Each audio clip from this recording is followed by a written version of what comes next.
you'll have something to fall back on. And you won't just be looking to take the next check from somewhere.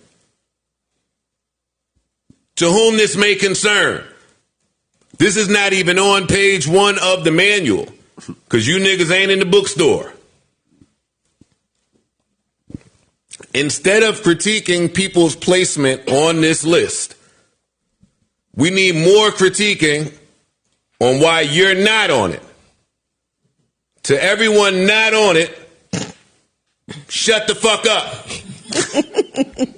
There's some steps that you niggas have missed.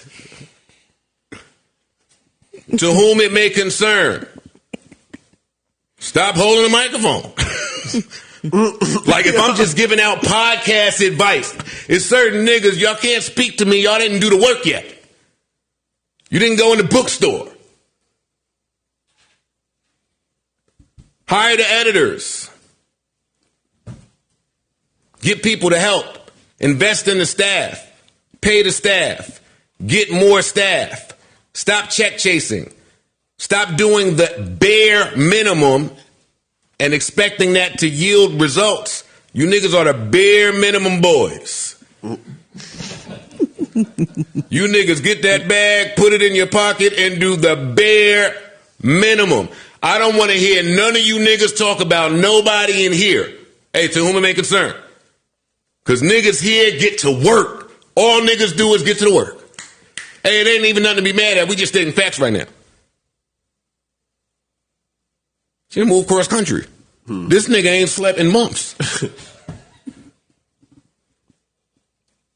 I ain't something different. I won't put his business out there.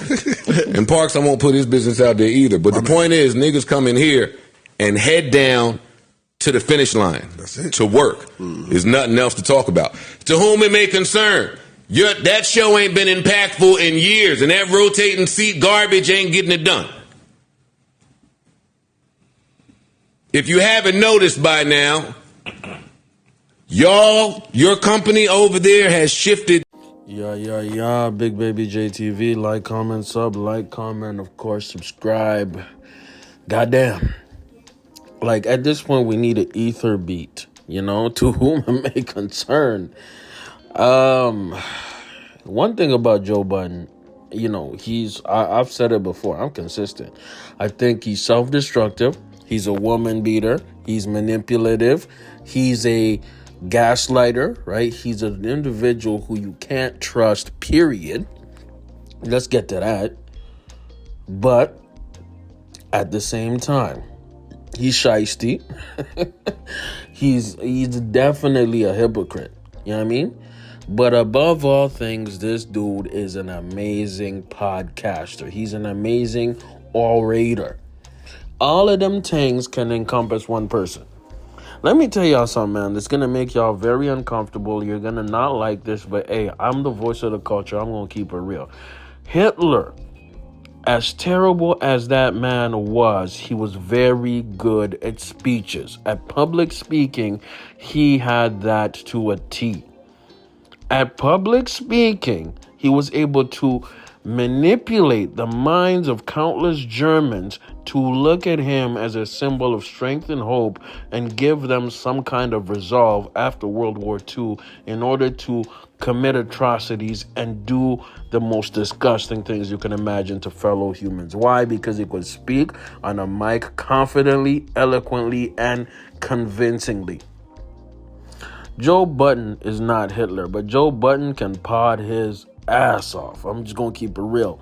And he was potting when he went out that. When he just said what he just said. I put it at the beginning. He was potting specifically about the do-nothing boys or the bare minimum boys, aka Rory&Mal, and the shots he was sending, right, to the other op who is Charlamagne Tha God / DJ Envy at the Breakfast Club. That's what it was all about. He was going off about DJ Envy and Charlamagne Tha God and the Breakfast Club and, of course, Rory&Mal. Why? He was responding to them going off on him particularly when he was voted as the number one most powerful hip-hop media guy. Now, for me, I think the number one most powerful, impactful media guy in hip-hop is DJ Academics. Not even close. I think DJ Academics is literally lapping these boys, even women, in hip-hop media. But that's subjective. I think Joe Budden is definitely top 5. At the bare, but I think Academics is just lapping these niggas. It's not even a joke, right? But I say all that to say this. Joe Budden, like I predicted in earlier videos, if you watch my content, I knew he would double up and go crazy. The prediction that I had that was wrong was that Rory&Mal would double up and go crazy and go higher, right, in their trajectory. And it's almost been 2 years of the Rory&Mal podcast, and they've actually devolved, meaning they've gotten worse in their content. They're more boring. They don't get as many views. They probably don't make as much money. They don't make as skits. They don't have anything that interesting. I tried to listen to their podcast. As a podcast fan, I was gravely disappointed because I was bored as hell, right?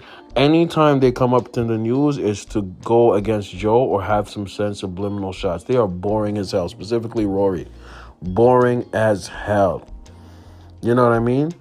Mal sometimes gives some interesting takes or some kind of personality. Rory, boring as hell. Mal himself, he needs somebody to bounce off of. But I'm disappointed in them boys because I expected more. And when Joe says, you know, that they are like to steal bags or get new bags, that's the content game, unfortunately or fortunately, from what you may think. I don't see Rory&Mal lasting very long as a podcast or even making real waves as a podcast.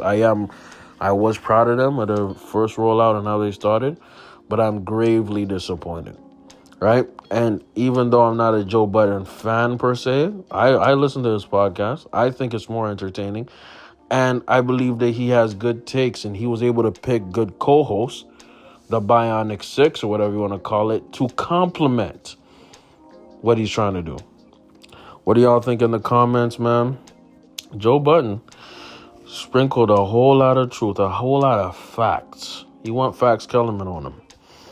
It is what it is. Let me know what y'all think in the comments below. Big Baby JTV. Like, comment, sub, I'm out.